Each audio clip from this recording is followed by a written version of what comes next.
الحمد للہ رب العالمین والصلاة والسلام علی سید الانبیاء والمرسلین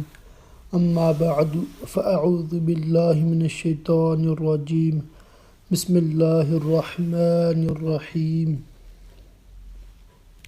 ہمارے معاشرے میں کئی کام ایسے کیے جاتے ہیں جن کے بارے میں شرعی دینی رہنمائی نہیں لی جاتی، اور ایک جائز کام بھی لوگ غلط طریقے سے کر کے گنہگار ہوتے ہیں۔ انہی کاموں میں سے ایک کام ہے طلاق۔ طلاق دینا بعض صورتوں میں واجب بھی ہو جاتا ہے، بعض میں صرف جائز ہوتا ہے، اور بعض ایسی صورتیں ہیں جن میں طلاق دینا مکروہ ہے۔ اب طلاق جو ہمارے معاشرے میں دی جاتی ہے، عمومی طور پر 3 طلاقیں اکٹھی دی جاتی ہیں۔ آپ نے بھی سنا ہوگا، آپ نے کہیں پڑھا ہوگا، کسی اخبار میں پڑھا ہوگا کہ فلاں بندے نے طلاق دے دی جی، تو پوچھا جاتا ہے تو 3 طلاقیں دے دی، تو لوگ یہ سمجھتے ہیں کہ شاید ایک طلاق سے عورت نکاح سے نہیں نکلتی، اس وجہ سے 3 طلاقیں اکٹھی دیتی ہیں۔ حالانکہ یہ بہت بڑی جہالت ہے، اور ان کو یہ بھی معلوم ہے کہ 3 طلاقیں اکٹھی دینے سے عورت نکاح سے فوراً نکل جاتی ہے، اور 3 طلاقیں اکٹھی دینا مکروہ ہے، گناہ ہے۔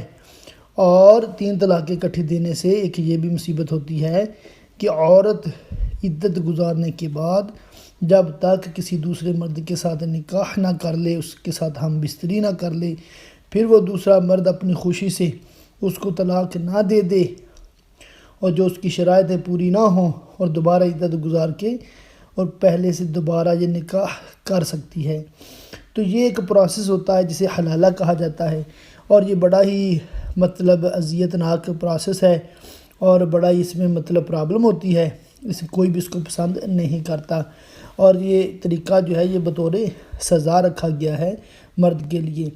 تو عرض کرنے کا مقصد یہ ہے کہ لوگ یہی سمجھتے ہیں کہ جب تک 3 طلاقیں اکٹھی نہ دی جائیں تو شاید عورت نکاح سے نہیں نکلتی، حالانکہ یہ بہت بڑی غلط فہمی ہے۔ آئیے میں آپ کو یہ سکھاتا ہوں اور یہ بتاتا ہوں کہ جب بھی طلاق دینی پڑ جائے، جب موقع ایسا آ جائے کہ طلاق دینے کے علاوہ کوئی چارہ نہیں ہے، کوئی صورت نہیں ہے، اور اب بامر مجبوری طلاق دینی ہی پڑ رہی ہے، تو اس کا بیسٹ طریقہ یہ ہوتا ہے کہ عورت کو صرف ایک طلاق دی جائے۔ مثلاً شوہر کہے کہ میں نے تمہیں ایک طلاق دی، اتنا لفظ کہہ دے، تو اس سے کیا فائدہ ہوگا کہ عورت فوراً نکاح سے نہیں نکلے گی۔ اب اس کی عدت شروع ہو گئی ہے، اور اب عورت جو عدت شروع ہوئی ہے، اب چاہے وہ ماہانہ حیض کے دوران ہے، چاہے وہ حاملہ ہے، چاہے وہ طہر کی پاکی کے دنوں میں ہے، چاہے کسی بھی حالت میں ہے، تو طلاق واقع ہو جاتی ہے۔ اگر عورت حیض میں ہے تو طلاق دینا مکروہ ہے، اور جو پاکی کے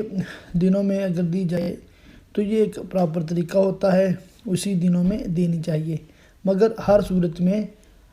جو ہے نا وہ طلاق ہو جاتی ہے۔ تو ایک دینے کا یہ مقصد، ایک یہ اس کا ایڈوانٹیج ہوتا ہے